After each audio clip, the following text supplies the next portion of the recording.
Voilà, bonjour à tous, chers compatriotes, vous tous que nous suivions en ce moment ici sur www.telechango.com, la web TV de la culture de l'excellence. Eh bien, la nouvelle est en train de circuler sur la toile congolaise. Il me semble que le président Étienne Tshisekedi, président de l'UDPS, serait malade. D'autres disent gravement malade. On parle d'évacuation en Afrique du Sud, d'autres parlent de l'évacuation au niveau de la Belgique ou de l'Europe tout simplement. Alors, nous sommes en ligne avec monsieur Félix Tshisekedi, qui est donc le secrétaire national chargé des relations extérieures de l'UDPS. Monsieur Tshisekedi, bonjour.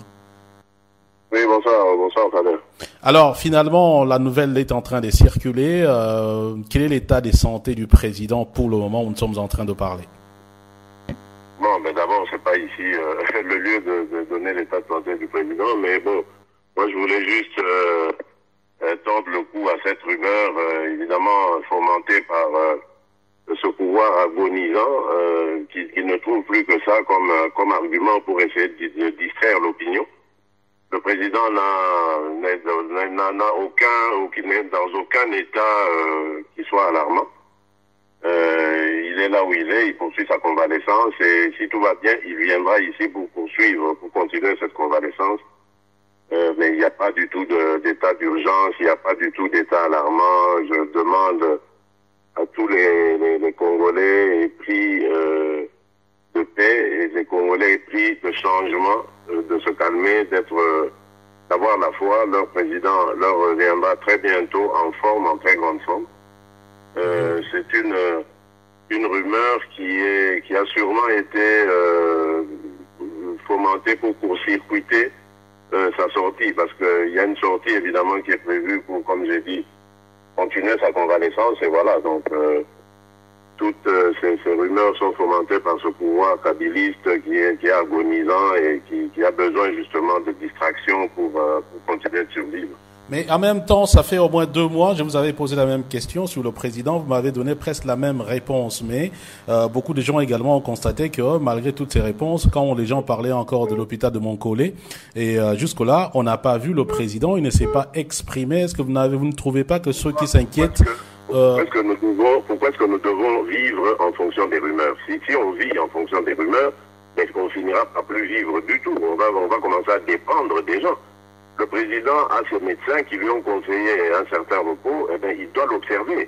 C'est pas parce qu'il y a des rumeurs que bon, maintenant il doit forcer les conseils des médecins et essayer de faire plaisir à ceux qui font la rumeur. Parce qu'après tout, quand il apparaîtra et après, qu'est-ce qui va changer? Que la vie, elle va changer? Donc je crois qu'il faut qu'il continue à observer le repos. Je voudrais vous signaler quand même que c'est pas la première fois que le président disparaît de cette manière. Hein. Avant les élections, de 2007 à 2010, le président avait été malade et puis il a dû suivre une longue convalescence ici en Belgique principalement. Donc il n'y a pas eu de problème. Il est ressorti de là et il a été élu président de la République en 2011. Donc vous voyez que c'est de la distraction. Les Congolais doivent comprendre que le pouvoir agonisant de Kabila est en train de multiplier comme ça les subterfuges pour le distraire. Donc c'est uniquement ça, pour éviter qu'il se concentre sur son sujet qui est le départ de Joseph Kabila, l'imposteur, qui doit dégager et laisser la place au président élu. C'est ça le vrai objectif à poursuivre, et non pas l'état de santé du président Étienne Tshisekedi. Est-ce qu'il y a-t-il un avion Air Alliance affrété à l'aéroport de Njili pour l'évacuation du président? Non, mais s'ils disent ça, mais donc ça veut dire qu'ils l'ont vu alors, mais qu'ils le montrent cet avion. Il n'y a pas d'avion qui soit parti là-bas, qui a été affrété, pas du tout. Est-ce qu'il y a-t-il une source au niveau de la famille qui souhaiterait une évacuation vers la Belgique?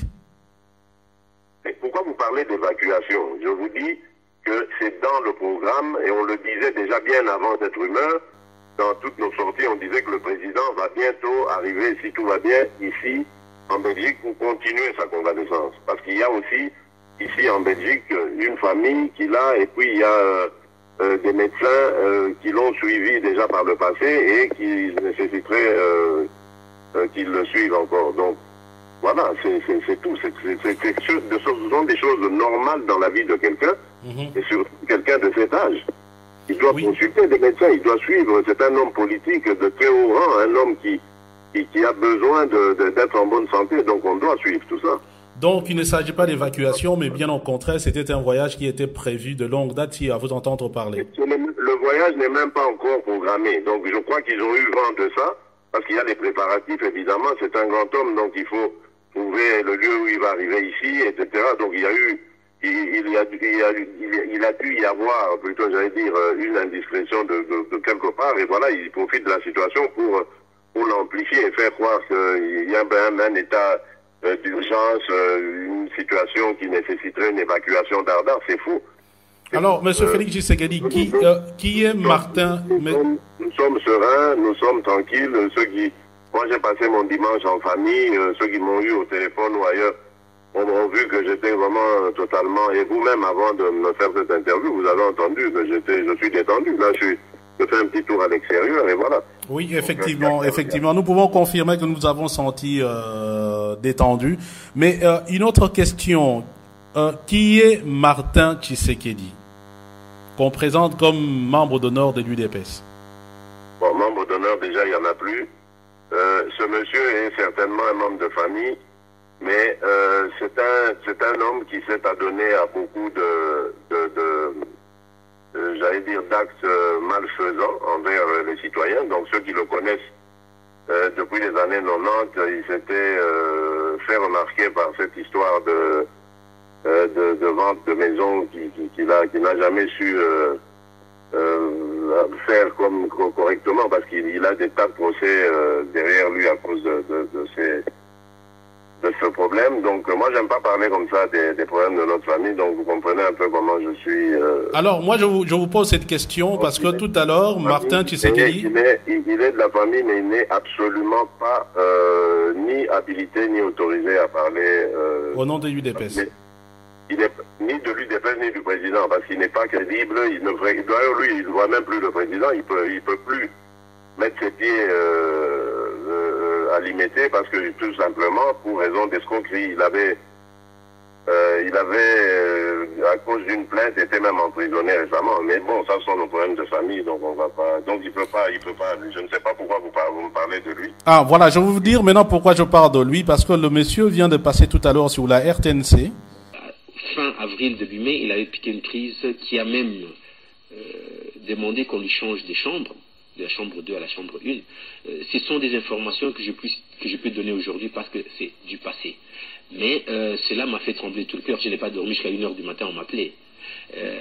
Alors, ce que je n'aime pas, ce que je ne supporte pas, c'est que les personnes qui voient en cela une occasion pour faire carrière, mais la carrière politique ne se fait pas sur base de mensonges. Parce qu'à la fin des comptes, ce mensonge va sortir à la lumière du jour. Parce qu'ici, chez nous, on croit que la politique signifie seulement mensonge. Mais regardons-nous autour. Il y a des personnes qui ne mentent pas, entre autres, M. Etienne Tshisekedi. Il y a des personnes qui ne mentent pas, qui ont compris que voilà, il y a le chemin tracé de la démocratie, de l'économie, de la croissance, et qui ne mentent pas, et nous allons de l'avant. Alors moi, je pense pas que nous devons nous perdre sur ceux qui ont fait un bruit tout autour, comme quoi, non, il était en bonne santé, ainsi de suite. Je ne vais pas revenir sur le passé, parce qu'on a connu beaucoup de cas comme ça de mensonges. Pour beaucoup plus de précision, alors oui, c'est vrai, mon col, c'était vrai, et c'est encore vrai d'ailleurs, de toute façon.